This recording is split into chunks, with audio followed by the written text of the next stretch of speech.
there, welcome to our channel. I'm Vic. I'm Nick. And we're Envy Board Gaming. And today we're looking at Ancient Knowledge. This is a 2 to 4 player game. It is designed by Remy Matthew and it is published by Yellow Games.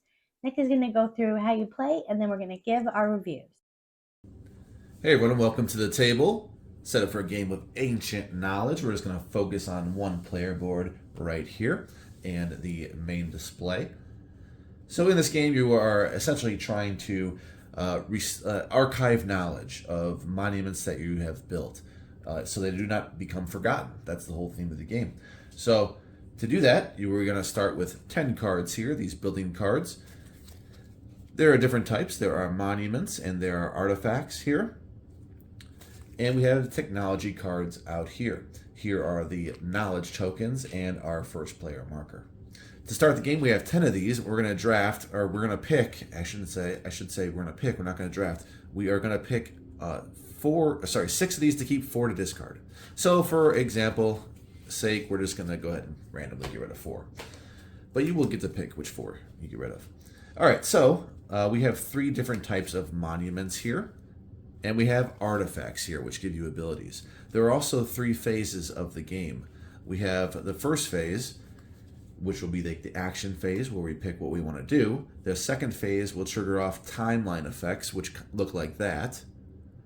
And the third phase will have like a decline phase. Do I have any decline cards? I do. This would be a decline thing symbol. This would trigger when I fall off the board.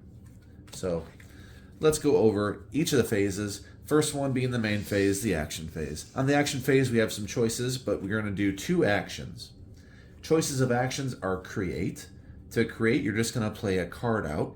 It could be an artifact card. It could be a monument. When you play a monument, it tells you where it's going to be played. In this case, the 3 slot. You can have up to 2 cards on each slot, so I could play it out here. There's no cost to play this. However, it will tell you how much knowledge is on this card. In this case, 7 knowledge, which is quite a bit of knowledge. Generally, it's going to be 1 or 2 on average, but this one has 7.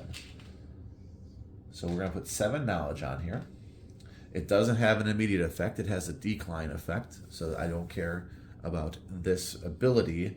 Oh, I care about it because I want to know what it does, but it will not trigger off until it falls off this. So that is one action. I could just do that. Another action I could create. I can create one of these artifacts. So these vases, I can put in any of these 5 slots right here. It does not matter where you put it. And it will give me an effect, and this will be in the timeline. The timeline phase is when this happens.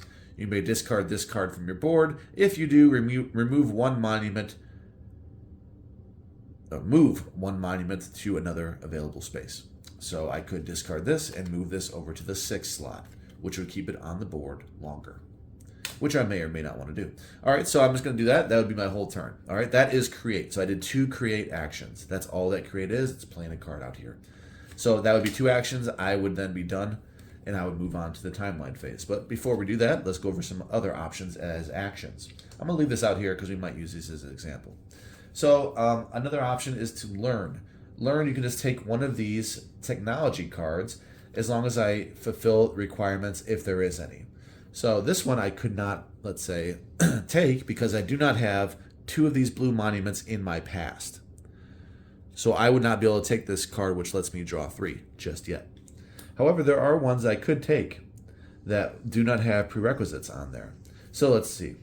I could take this and do an immediate action. There is no prerequisite here, so I can simply do this and learn Ancient Hebrew.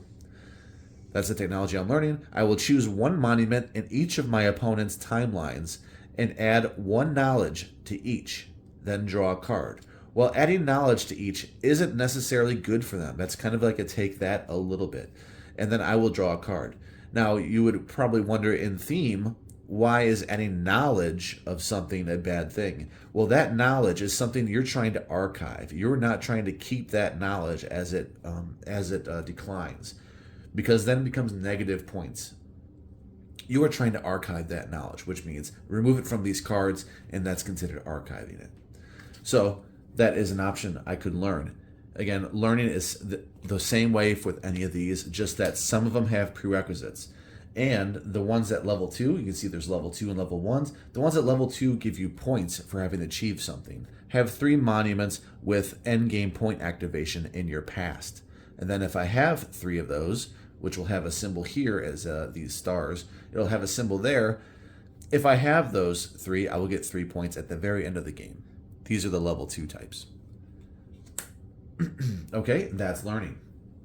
Another action I can do is archive. I can discard one of my cards from my hand to remove as many as I discarded knowledge from a card. So this one, if you look at this one, if this monument has at least 1 knowledge, discard it immediately. So right now it has 7. When it declines off the board, if it has even 1 left on it, I will not get these 7 points in the game. It'll be discarded and be absolutely worthless to me. So I want to make sure I get rid of those. So one way to do that, the most direct way, is to archive. Discard cards. So for each one I discard, each monument, let's see, I will discard one of these. So it says discard 1 knowledge from any of your monuments for each card discarded. That is archive. Not a action you're going to do too commonly, because there are things that let you discard knowledge. Okay? But if you didn't plan, then you could do that archive.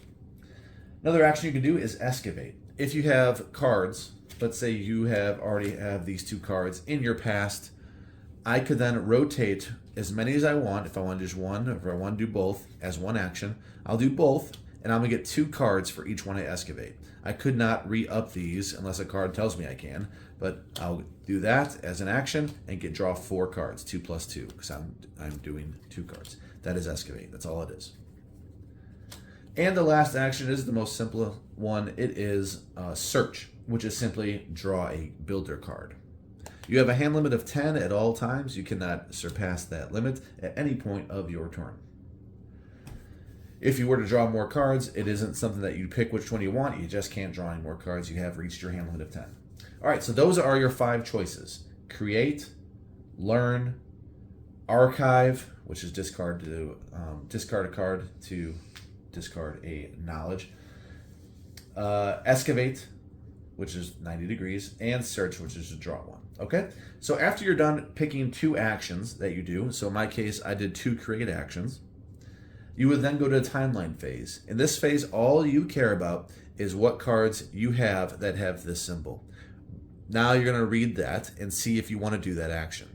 I may discard this card, so let's say I did that. I'm going to discard this card to move a monument to any available space. Maybe I wasn't confident I was going to get rid of all these 7 knowledge. So I'm going to move this all the way to, let's say, 6.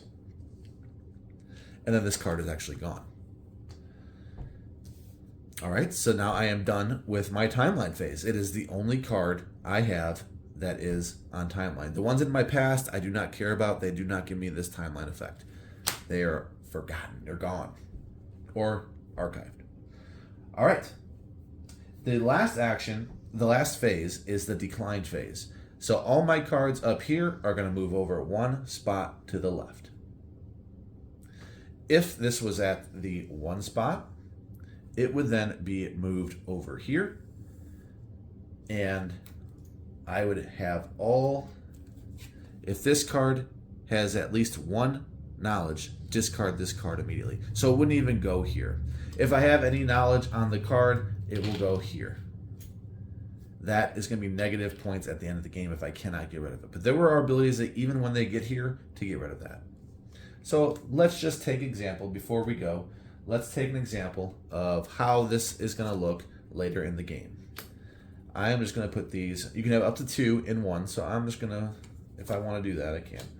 I'm just going to put a few different ones out here. Let's say I have that, that, and that. Also note, while I just played that, there are some cards that there is a cost. This one is discard 2 cards in order to play this on the 1 slot.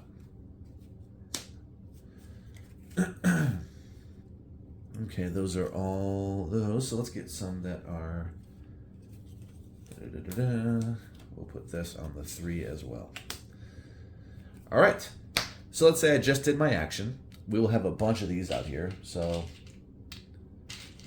this one has 8. One underneath it was 2. This one has 2 as well. And this one has 1. All right, so we're a little later in the game. We have some things in our timeline now. I've already done my actions, so I did 2 actions. Doesn't matter what they are.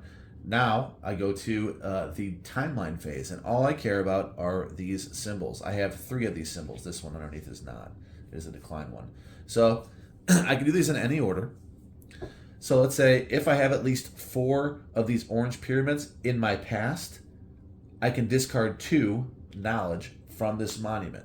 So this one is one I would want to play or hang on to for later in the game when I have more of those orange cards, if I have more orange monuments. If not, this isn't going to help me because I will never use this action. So right now, this is a useless card except for those 7 victory points it does give me at the end once it falls off. All right, so these do not have that symbol, so what do these have? I may discard this card from the board. If I do, I can discard 4 knowledge from one or several of my monuments. Here we go. So right now, I would consider doing this because I have 8 knowledge right here. If I did that, I can discard it and get rid of this 5 and just take 1 because I'm losing 4 knowledge. Boom. All right, half of this knowledge is already archived. This is also a timeline action. If you have 3 or less lost knowledge on your board and at least 1 monument in your past, you may discard 1 knowledge from any of your monuments. So right now, this wouldn't apply in this example if I had this much. However, let's say I had this much, 3. 3 or less. So right now, at this point, I have at least 1 monument in my past. I have 2. I may discard 1 from any of my monuments. So I could discard it here, here, here. Doesn't matter. I'm going to go ahead and discard it there. And I don't do anything else there. All my timeline actions are done. And now there's a decline phase. Decline phase, this is going to go off the board. I lose this knowledge. And then, since it has a timeline, it has a decline action, I can draw cards until I reveal 2 of those orange monuments. I'm going to add those 2 monuments to my hand and then discard the rest of the revealed cards. And then this goes right here. I have now 3 cards in my past, 3 of these buildings. Everything else is also moving 1 to the left. But I do not trigger these actions because it did not go to my past. I do not trigger that until I go out to my past. You're going to play this way for 7 rounds. Having 7 in your past. The only thing that's going to change that marks a halfway point. Then these level 1s are going to flip to level 2s and deal more of these techs out. And when somebody hits 14 of these cards in their past, that will trigger endgame. Each player is going to have equal amount of turns. So if you were first player, then the second player and so on would get their chance to have 1 more turn. And that will be it. You're going to calculate the final score, tallying up the displayed in your past, the displayed victory points of all these cards. You're going to get 1 point for each in your timeline. So in this case, 3 points if I have these 3 still in my timeline. You're going to lose points for knowledge that you've lost. You're going to get points for these level 2s right here, if you have any of these in your level 2s. And I think that is it. Added points, colored, yes. Victory points from certain effects. So you also have ones that might give you effects that might have something right here. I can grab one of those really quick. There's one right here. If this is in my past, I will gain 2 victory points for each set of 3 different types of monuments in my past. So I'm going to get all the points that I have that give me like a bonus on any card that's in my past with that symbol. And there you go. That is the gist of the game. We're going to go back up top and give you our final thoughts. All right. Thank you, Nick, for the overview of how you play Ancient Knowledge. We are going to go back to a new format that we are trying out on a few videos now, sort of going through topic by topic. We can really only speak to the 2-player experience for this game because we only played it at 2 players. Yep. So we'll start with the game flow. How did you feel? I felt like in our last play, it was a little longer in some spots, and this is going to depend on your play. It just depends really on how long, and this is going to go into downtime as well. How long does that timeline phase take on your turn? Is there a lot of things you have that trigger off, or Yeah. not very many? I feel like that is really dependent on the downtime and how fiddly it might be. Where you're because you can do those in any order. It may or may not matter. Other than that, it's pretty smooth. You have three phases, as I explained in the overview, and they're fairly quick. You have two actions you can play and three phases. So you play your actions, your two actions, which are generally simple actions in this game. It's a Hmm. simple game. And then you see if you have any timeline, then you decline. That's it. So I would say that the flow is overall positive. Yeah, I think so too. It's all articulated out for you on a reference sheet. I love a reference sheet. How would you feel about downtime, though? I didn't think it was much. I mean, at times, sure, but it's pretty quick. You're going to make decisions. You only have two actions to really choose, and then you go and finish out the decline and the timeline Timeline. and decline phases. So I That's the thought, only thing, the timeline. It just depends what you have out there. How many artifacts are timeline phase? How many on your timeline are timeline phase? That's and it. do they do something when they fall off? Yeah, that doesn't take as Yeah. long, though. The mechanics of the game. So this is a card-driven game. You're gonna have cards. You're gonna spend some cards sometimes to play the card because of the condition on the card, or you might, it'll have you add um, artifacts. Is that what those are? Your abilities or Yeah, artifacts, yes. yeah. I guess Tech is the other the one, the little smaller cards. tiles, the Smaller knowledge, cards? Yeah. Yeah. Um, Oh, yeah.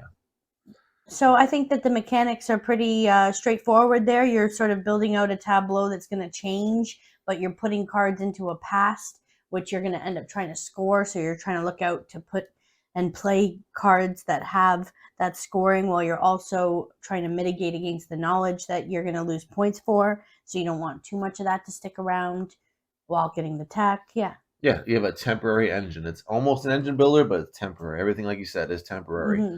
It's gonna expire, and you have to build a new engine maybe if you want. Yeah. But you can really think about your actions that way of chaining off different things that are going Hmm. to help in certain Finding ways scenarios. to keep a certain monument out longer than Hmm. because a different card will let you move it. The different And things. archiving that knowledge. Yeah. So that I think the mechanics are pretty good in this game. Straightforward, not too tricky to get your head around.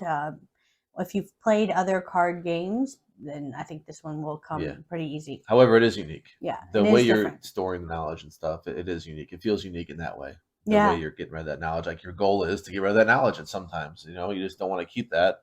You don't want it to go into, fade into your past and not archive it. Yeah, and it's neat because some of the cards are conditional, where it'll say you'll only play five. You'll put five less knowledge if you have four of this type of monument already in your past.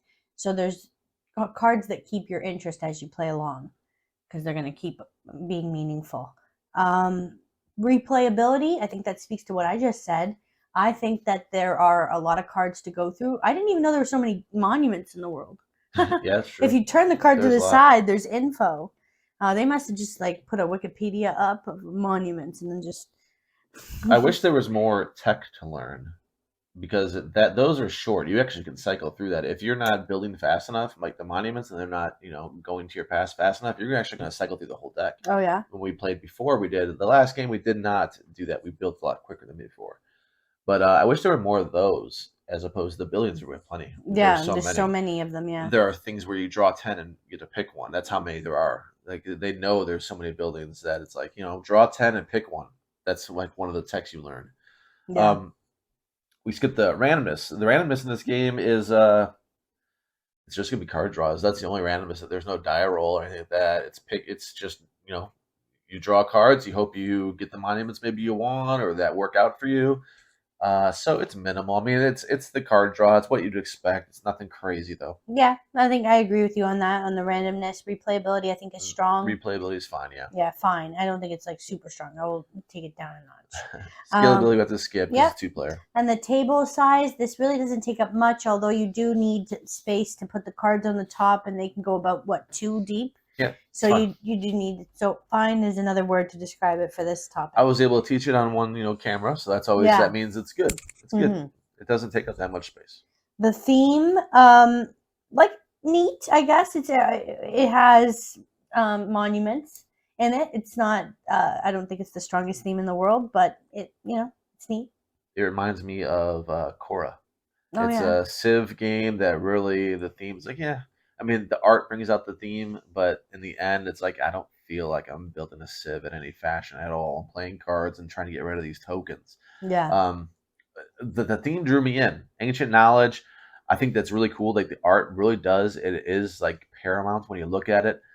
It makes you want to play it. It's like, yeah, dang, that's really cool. Oh, cool. You can build Machu Picchu or whatever, and but really in the end, you don't need resources to build it. You just put it out there. Machu Picchu's built. That's yeah. it. That's And some of them, oh, you got to spend 3 cards. That's not super thematic.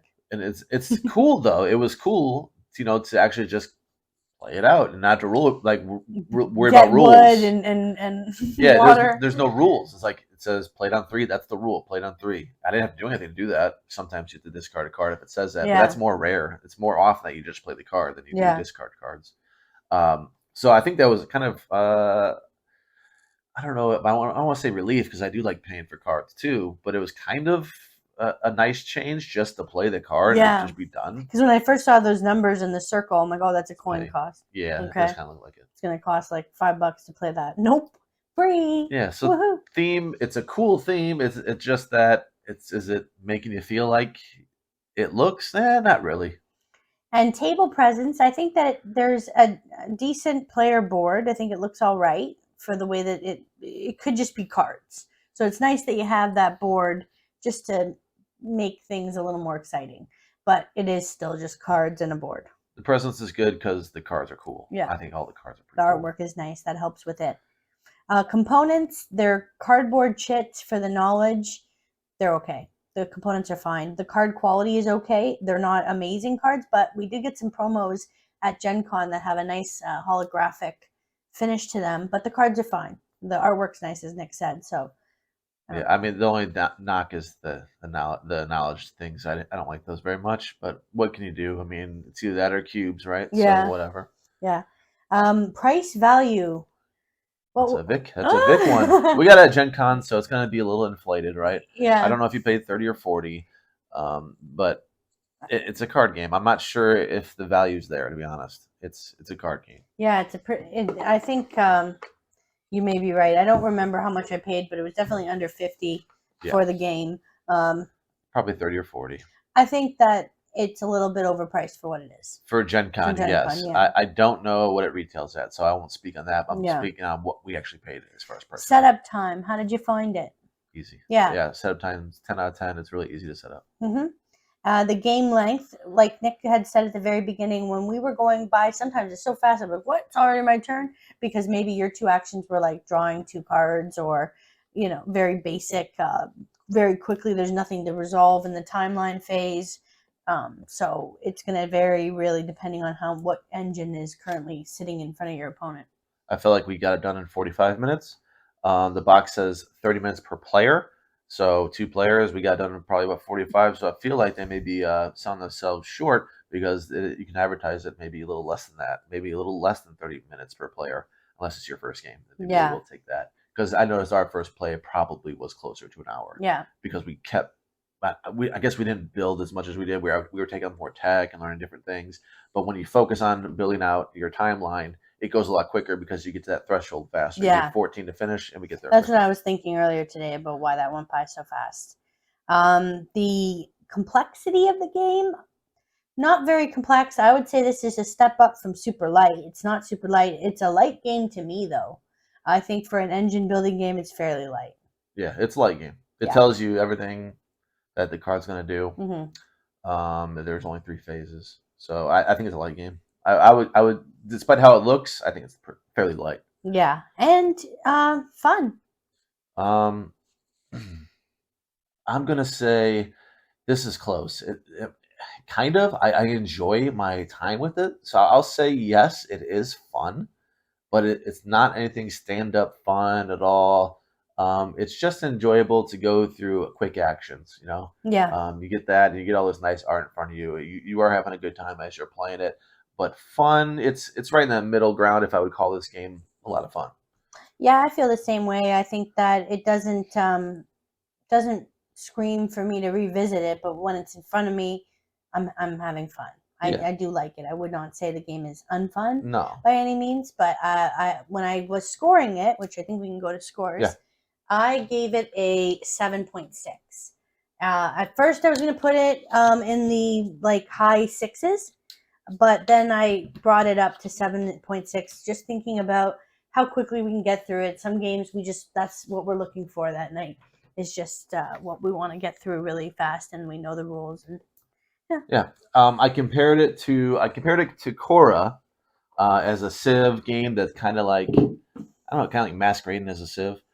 Which one do I prefer? It's gonna be Korra, but I'll give this one a 7.4. I think it's a solid game. Yeah. I enjoy my time with it. I'm happy to play it again. Happy to play it several more times. Once tried at 4. Yeah. But at 2, it's solid game. It's just not quite as good as Korra. If I'm gonna play the 2, I'm gonna play Korra over this one generally. Yeah. This one I can get done maybe a little bit quicker than Korra, because Korra has a lot of phases. This one has 3 phases. Yeah. So that's our review of Ancient Knowledge. Let us know if you've played this and if you have any comparisons. Like the video if you enjoyed it, and please subscribe for more great reviews. We'll see you next time. Bye-bye. Bye.